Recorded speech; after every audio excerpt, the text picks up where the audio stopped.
Hello mga kawika, samahan ninyo ako sa part 8 ng ating pagsilip sa Strengthened Senior High School Curriculum SSHS. And this video, silipin natin ang curriculum guide ng effective communication.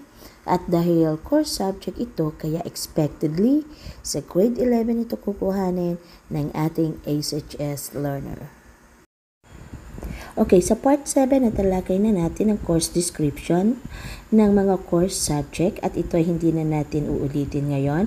So dito sa taas na bahagi makikita natin time allotment, 2 hours per week for 80 hours for 1 year. So this will explain siguro kung paano yung hatian ng Filipino at ng English course subject. Kasi makita natin dito 2 hours lang per week and 80 hours for 1 year. But I'm not yet sure, wala pang bumababa na class program, hindi pa nadidisenyo ang class program at ang teachers program. So I will not make this confirm yet. So, anong bahagi ng curriculum guide? Makikita natin dito ang content standards, learning competencies, at ang performance standards bawat grading period. So, meron tayong quarter 1. Ang topic sa quarter 1, effective communication in personal and social context.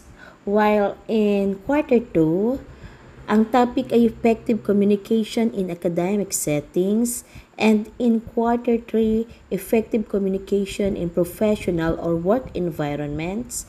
And in quarter 4, which is the last quarter, effective communication in media and digital spaces. Para sa quarter 1, pasadahan natin ang content standards. The learners learned that first, communication in personal and social context consists of both verbal and non-verbal features. Second, interaction patterns in personal and social communication are adaptive and collaborative. And third, trust building, emotional reciprocity, and contextual understanding make personal and social communication highly relational. For quarter 1 learning competencies, first, the learners distinguish between informal language and conversational tone in discussing a variety of personal and social topics. Second, the learners use conversation starters and prompts to engage in personal and social interaction. Third, the learners employ a variety of expressions in reporting personal observations, narrating personal experiences, or articulating personal opinions. Fourth, the learners use conversation management, signals, and strategies such as topic nomination, topic shift, control, turn-taking, back-channeling, and feedback giving. And fifth, direct questions, requests, and clarifications using politeness markers. Also, number 6, the learners use appropriate non-verbal strategies to enhance the quality of personal and social conversation. 7, the learners extract main points from both recorded and live extended personal interactions. 8, comprehend content and intent of personal and social correspondence.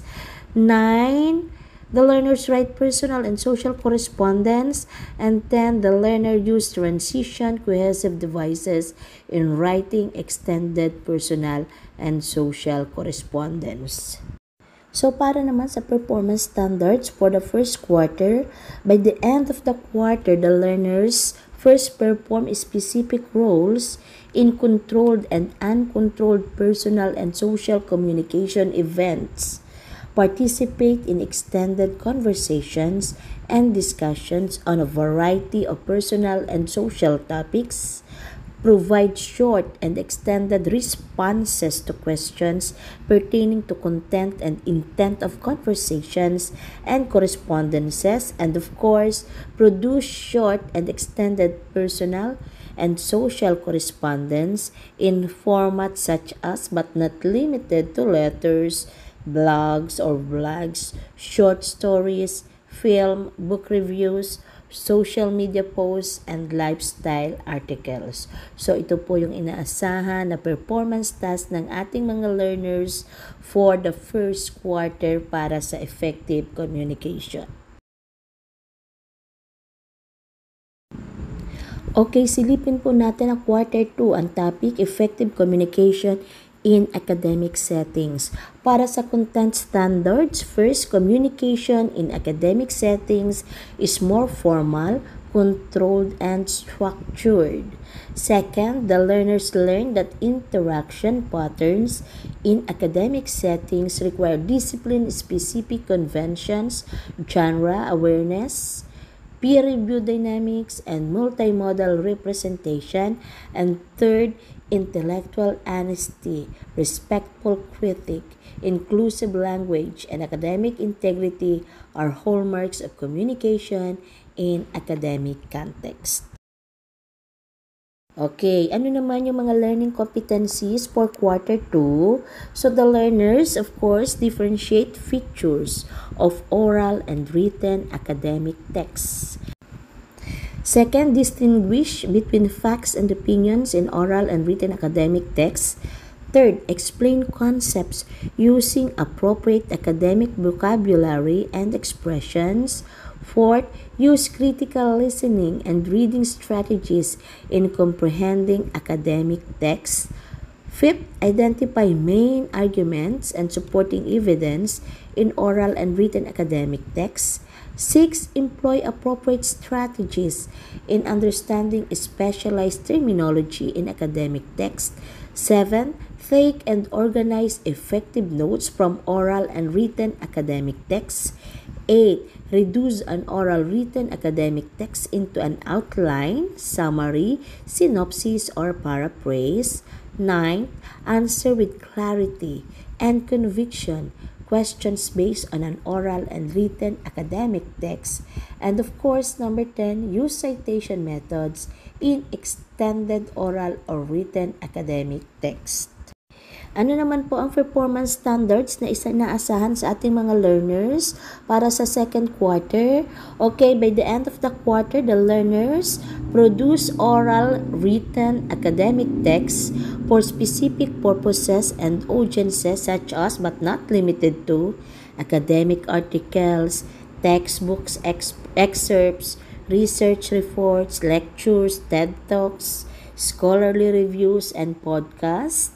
Of course, prepare note cards and reference lists in support of oral and written academic texts.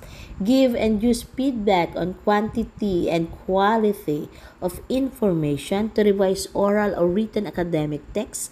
And lastly, convert a written academic text into an academic presentation format aided by nonverbal signals and multimedia tools or resources. For quarter 3 topic, effective communication in professional or work environments. Narito po, pasadahan po natin ang mga content standards.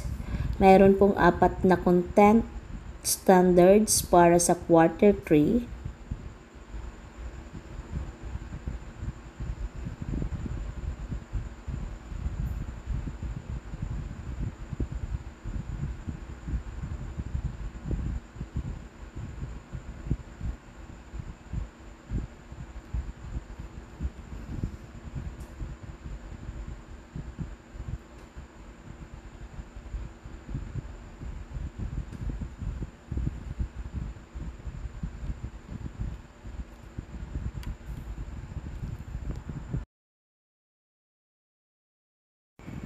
Para naman po sa learning competencies for the third quarter, mayroon pong 10 learning competencies.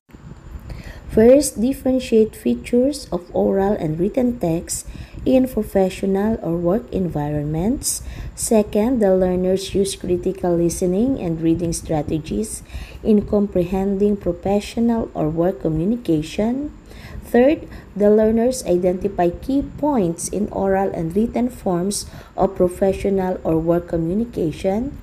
Fourth, The learners participate in professional conversations, meetings, negotiations, interviews, feedback sessions, and other similar activities. Fifth, the learners use appropriate strategies in engaging in oral forms of professional or work communication. Sixth, the learners simplify expressions to enhance comprehensibility of forms of professional or work communication. Seventh, the learners take and organize effective notes from oral and written forms of professional or work communication. And eight, the learners reduce an oral written form of professional or work communication into an outline, summary, synopsis, or paraphrase. And nine, give and use feedback on quantity and quality of information to revise oral or written forms of professional or work communication. And 10, answer with clarity and conviction questions based on an oral or written form of professional or work communication. Okay, third quarter performance standards. By the end of the quarter, the learners compose types of business correspondence following specific writing conventions, create professional profiles and resumes for specific types of employers, draft business case studies, project proposals and business reports, propose job ads, corporate publications or industry articles following brand alignment practices, and give an oral form of professional or work communication following specific standards. Okay, quarter 4 na po tayo, effective communication in media and digital spaces. O, konti na lang yung content standards natin, tatlo na lang. For the fourth quarter content standards, narito po, i-browse na lang natin.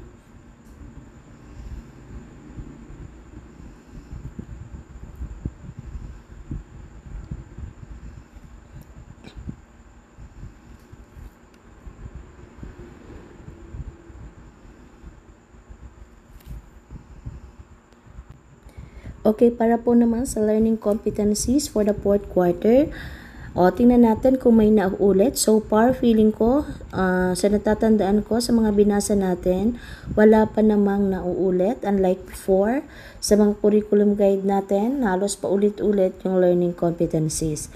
But for the fourth quarter, here are the learning competencies. Number 1, the learners differentiate features of communication in media and digital spaces.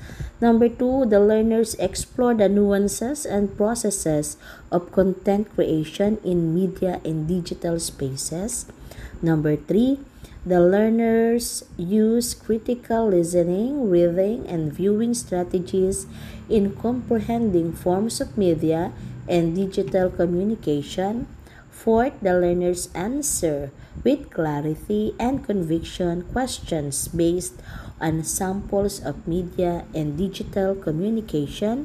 Fifth, the learners analyze explicit and implicit themes and biases in media and digital communication formats. 6. Evaluate the quantity and quality of information from media and digital spaces. 7. Explain how messaging techniques and strategies in media and digital spaces shape audience consciousness, attitudes, and behaviors. 8.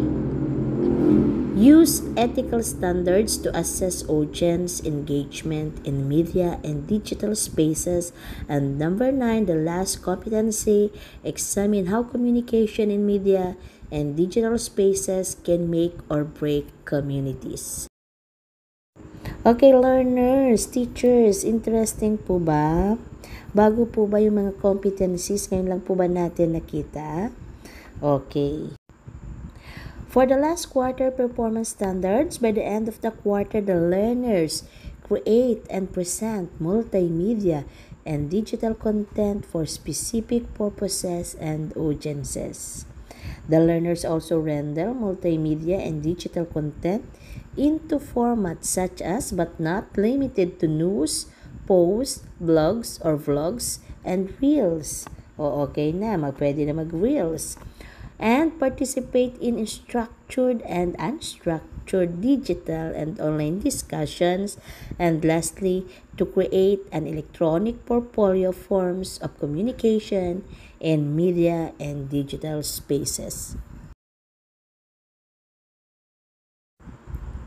Maraming salamat sa pagtutok mga kawika.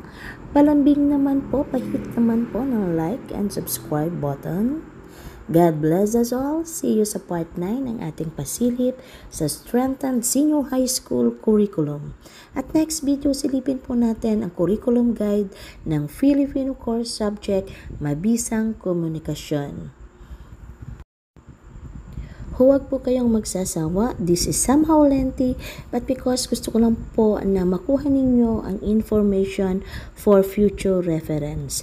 Patuloy na tumutok, patuloy na maging updated sapagkat tayo ang kawal ng karunungan at pagkatuto.